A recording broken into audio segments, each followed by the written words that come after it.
La plage de fonctionnement du démarrage à distance est d'environ 60 mètres.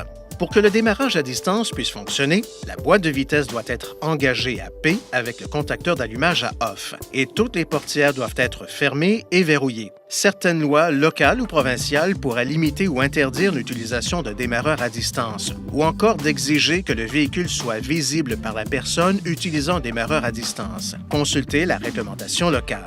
Pour démarrer le véhicule à distance, appuyez sur le bouton de verrouillage sur la télécommande. Dans les 5 secondes qui suivent, appuyez sur le bouton de démarrage du moteur et maintenez-le enfoncé pendant au moins 2 secondes. Les portes se verrouilleront, le moteur démarrera, les feux de stationnement s'allumeront et le système de chauffage et de climatisation automatique se mettra en marche s'il était allumé lorsque le contact a été coupé. Le moteur fonctionnera alors pendant 10 minutes avant de s'arrêter. Pour prolonger de 10 minutes la période de fonctionnement du moteur, appuyez sur le bouton Lock, verrouillage de la télécommande, puis appuyez sur le bouton démarrage du moteur et maintenez-le enfoncé pendant au moins 2 secondes. Le temps de fonctionnement est calculé comme suit. La première période de 10 minutes débute lorsque la fonction démarrage à distance est exécutée. La période additionnelle de 10 minutes débute immédiatement lorsque la fonction démarrage à distance est exécutée une seconde fois. Par exemple, si le moteur fonctionne depuis 5 minutes, lorsque vous appuyez sur le bouton démarrage du moteur, la période totale de fonctionnement du moteur sera de 15 minutes.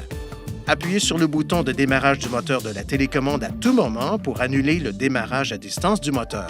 Après 2 démarrages à distance, le contacteur d'allumage doit être placé de On à Off avant de pouvoir utiliser de nouveau la fonction de démarrage à distance. Pour conduire le véhicule, enfoncez la pédale de frein et appuyez sur le contacteur d'allumage. Veuillez consulter le manuel du conducteur pour obtenir des renseignements importants concernant la sécurité et les limites du système et pour en savoir davantage au sujet de son utilisation.